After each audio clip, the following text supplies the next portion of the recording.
Next question देखिए, next question देखिए, बहुत बढ़िया क्वेश्चन है, एनालॉग इलेक्ट्रॉनिक्स का क्वेश्चन है, एनालॉग इलेक्ट्रॉनिक्स का क्वेश्चन है। A rectangular waveform varying from plus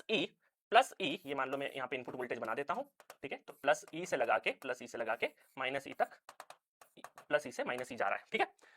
is applied to series connected RC circuit, CR circuit, जैसा ये हमारा फेमस, देखिए एक्सटेंडेड केस होता है एनालॉग इलेक्ट्रॉनिक्स में, आरसी सर्किट में हम लोग रेक्टेंगुलर पल्स दे रहे हैं, है ना, ये स्टैंडर्ड केस है, एनालॉग इलेक्ट्रॉनिक्स ब्रिज सर ने बहुत बढ़िया तरीके से आपको पढ़ाया है, वहां पर रेक्टेंगुलर पल्स आरसी सर्किट में देते हैं, तो एक स्टैंडर्ड केस होता है, बट फिर मैं आपको करके बता रहा हूं। The waveform of voltage drop across the resistor is observed, ठीक है, तो यहां पर voltage drop across resistor observe किया है when R is small, R बहुत स्मॉल है, देखिए आर स्मॉल से क्या होगा, जो टाइम कांस्टेंट है दैट इज आरसी, तो ये बहुत स्मॉल हुआ, तो टाइम कांस्टेंट बहुत कम होगा, बहुत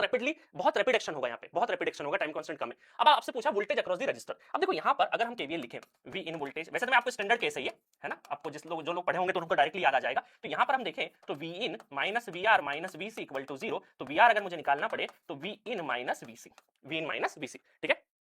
विच book good for electric MCQ practice please suggest me, बेटा अभी क्वेश्चन तो करो रोहन, पहले क्वेश्चन करो,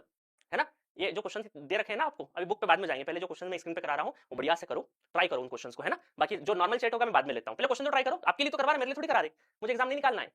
हो गया 10-12 साल पहले जो होना था, आपके लिए करवा रहे हैं, तो पहले क्वेश्चन क्रैक करो, है ना, पहले क्वेश्चन अटेम्प्ट करो। चलो, तो यहाँ पर वी आर आपसे पूछा है ना, तो यहाँ पर वी इन देखिए, तो शुरुआत में वेवफॉर्म कहाँ पे, प्लस ई से माइनस ई पे, तो मान लीजिए जब हमारा इनपुट वोल्टेज, ध्यान से देखना, वी इन क्या है, प्लस ई है, ठीक है, प्लस ई है, प्लस ई दिया होगा, उस टाइम पर टाइम कांस्टेंट बहुत ही कम है क्योंकि रेजिस्टेंस बहुत कम है, तो यहाँ पर ये कैपेसिटर चार्ज हो गया होगा, स्टेडी स्टेट में बहुत जल्दी रैपिड पहुंच गया होगा, इंस्टेंटेनियसली चार्ज हो चुका होगा, तो कैपेसिटर का जो वोल्टेज है वो भी किससे चार्ज हुआ होगा, प्लस ई से चार्ज हो गया होगा, प्लस ई से चार्ज हो गया होगा। उसके बाद क्या हुआ, देखिए सडन क्या हुआ, प्लस ई से माइनस ई का चेंज हुआ,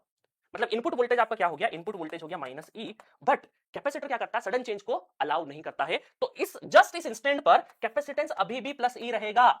it can not change suddenly, okay, तो सडन चेंज को क्या करता है, capacitor opposite sudden change of voltage, तो इसका मतलब क्या है, वी इन क्या हो जाएगा, इस टाइम पर अगर हम देखें तो वी इन की पोलरिटी हो गई माइनस ई, ये माइनस है, वीसी अभी भी क्या है, स्टिल ई पे है, तो इसका मतलब क्या है, मैग्नीट्यूड वाइज अगर हम इसको देखें तो ये हमारा -2e का क्या हो जाएगा, यहाँ पे स्पाइक मिलेगा -2e का, और मैग्नीट्यूड वाइज देखें तो ऑप्शंस में अगर हम देखें तो -2e माइनस के साथ नहीं है, मतलब मैग्नीट्यूड की बात कर रहे हैं अगर वो, तो हम क्या बोलेंगे, 2e का स्पाइक मिलेगा, क्या मिलेगा, 2e का स्पाइक मिलेगा, ठीक है, तो ये बड़ा स्टैंडर्ड केस है, अभी तो मैंने समझाया, अदरवाइज जिन लोगों ने एनालॉग पढ़ा होगा अच्छे से, तो ये बहुत ही बढ़िया तरीके से वेवफॉर्म बनवाते हैं, इस तरीके से वेवफॉर्म बनवाते हैं, है ना, ब्रिजकिशोर सर बढ़िया तरीके से, बहुत स्टैंडर्ड केस है, तो आपने एनालॉग अगर एक बार पढ़ा होगा तो इस क्वेश्चन को इतना सॉल्व करने की भी आवश्यकता नहीं है, ठीक है।